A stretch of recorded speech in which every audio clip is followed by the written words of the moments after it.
So guys, welcome back to my channel. So biasanya kalau kita nak cari smartphone kan, kita akan cari smartphone yang branded dan design dia cantik, betul tak? Tapi kalau korang nak gunakan phone tu untuk kerja outdoor kan, macam korang kerja kat Foodpanda ke, kerja kontrak ke, kerja kat kebun ke, biasanya korang akan cari phone yang bateri dia tahan dan phone tu tahan lasak. So hari ni aku akan review sebuah rugged smartphone yang boleh tahan lasak, iaitu Ulefone Power Armor 14 Pro. Apa yang best dekat phone ni? Phone ni dia ada certification military A10G yang boleh tahan lasak, ada ketahanan air dan debu IP68 dan IP69K, ada bateri besar 10,000 mAh yang sama macam power bank, dan phone ni juga menggunakan chipset yang sesuai untuk gaming. So kat mana korang boleh beli phone ni? Korang boleh dapatkan phone ni daripada website banggood.com sebab mereka selalu ada offer gadget yang best dekat website mereka. Jadi kalau korang berminat untuk beli phone ni, aku akan sertakan link dia dekat ruang description sana. So aku pun dah guna phone ni dekat masa seminggu. So tanpa membuang masa, ini review saya tentang Ulefone Power Armor 14 Pro.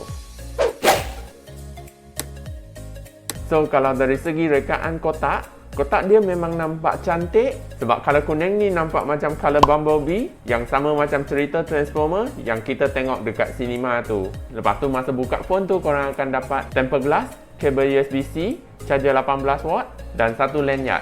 Kalau dari segi rekaan phone, design dia memang nampak tebal dan ada material yang tahan lasak. Kat sebelah phone ni dia guna material aluminium dan kat belakang tu dia guna material jenis plastik. Lepas tu saiz phone ni memang nampak agak besar yang berat macam batu. Jadi kalau kita masukkan dia dalam kocek tu, orang lain akan anggap ada ular sawa yang besar yang tersorok dalam seluar korang. Kat sebelah kanan tu dia ada volume button dan fingerprint scanner. Kat sebelah kiri dia ada tempat letak SIM yang support hybrid SIM dan satu custom key, di mana korang boleh gunakan phone ni sebagai walkie-talkie, SOS button, lampu picit ataupun function lain sebagai shortcut key. Kat bawah pula ada satu mic, USB-C dan tempat untuk gantung lanyard. Jadi korang boleh gantung phone ni dekat beg korang masa korang hiking nanti. Kat atas pula ada lubang audio jack. Tapi kalau korang nak gunakan untuk radio pun korang tak perlu pasang earphone. Sebab phone ni dia boleh guna function radio tanpa menggunakan earphone sebagai antena. Lepas tu phone ni dia pun ada military standard A10G yang boleh tahan lasak. Ada IP68 dan IP69K yang boleh tahan air dan debu. Dan phone ni dia pun ada function underwater. Jadi kalau korang tengah mandi sungai ke main dekat swimming pool tu, korang pun boleh ambil gambar kenangan masa korang main dalam air tu. Kalau korang kerja kat outdoor, phone ni dia pun ada function outdoor tu, di mana korang boleh gunakan phone ni untuk compass, gradienter, noise test dan banyak lagi function yang sesuai untuk outdoor. Part yang best tentang phone ni ialah phone ni dia ada function NFC. Sebab biasanya dengan harga phone budget macam ni, memang susah sangat korang nak dapatkan phone yang ada support NFC tu. Jadi kalau korang nak gunakan untuk top up touch Chenko dan gunakan untuk wireless charging, phone ni dia pun boleh support fast charging sehingga 15W. Untuk bahagian speaker, kualiti sound dia memang biasa-biasa saja, tapi suara power dia memang sangat kuat. Jadi ada incoming call tu masuk, korang pun dapat dengar speaker dia walaupun korang dekat tempat yang agak bising. Untuk bahagian skrin, phone ni dia menggunakan skrin 6.52 inci yang support resolution sehingga HD+. Kalau dari segi size skrin, phone ni dia ada skrin yang agak besar dan viewing angle yang agak luas.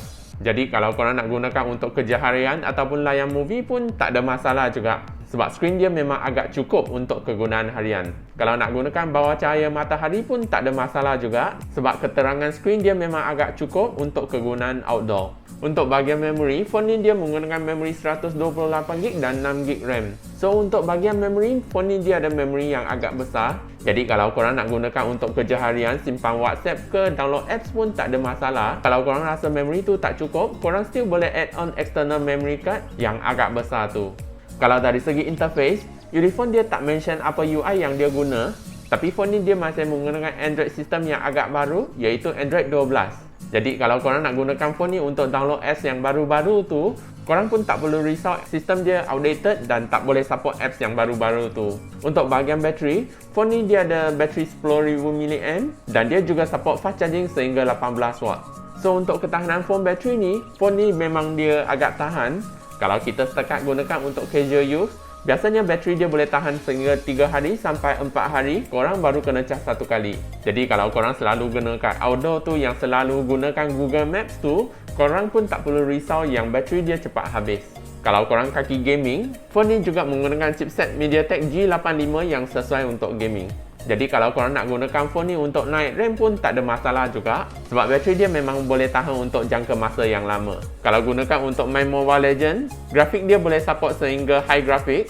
Kalau gunakan untuk PUBG, grafik dia boleh set sehingga Smooth Ultra dan HD High. Kalau nak gunakan untuk gyro pun boleh juga, sebab gyro dia I rasa pun agak accurate juga. Kalau gunakan untuk main Apex Legends tu, grafik dia boleh support normal dan frame rate high. Nak main Genshin Impact pun boleh juga, tapi suggest korang setkan grafik yang lower saja untuk performance yang lagi smooth. Untuk bahagian kamera, phone ni dia ada kamera 20MP yang menggunakan Sony IMX350 dan 16MP kamera depan yang menggunakan Sony IMX451. So untuk kualiti kamera dia, I rasa agak not bad. Kalau korang nak ambil gambar dokumen ke, objek ke, scan barcode, kualiti dia masih agak cukup untuk kegunaan harian. Kalau nak gunakan untuk ambil gambar selfie pun okey juga. So kalau korang nak share gambar kat social media pun tak ada masalah juga. Sebab kualiti ni I rasa masih agak baik untuk korang share gambar dekat social media itu.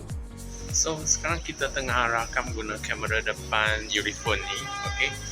So korang boleh nampak ni kualiti dia lah. Okey. Sekarang kita tengah rakam sekitar sampai Batu Pahat lah. Okey. Yang ni pula kamera belakang dia. Okey, korang boleh nampak kat sini traffic sangat jam lah. Okey, ini kualiti dia lah. Okey, kita lari sikit tengok ada EIS tak. Okey, ini kualiti dia.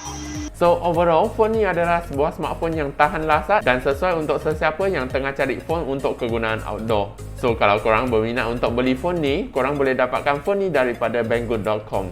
Lepas tu Banggood pun selalu ada buat offer dekat website dia. Jadi kalau korang berminat tu, korang boleh cari link dia dekat ruang description sana. So coming soon aku akan review phone terbaik bawah 800 dan review phone baru daripada company lain. So kalau korang nak tahu apa phone tu, korang kena subscribe lah channel ini dan tekan butang loceng. So, I rasa itu saja untuk video hari ini. Kalau suka video ni, jangan lupa tekan butang like, share, komen dan subscribe ya. Bye-bye and see you in the next video.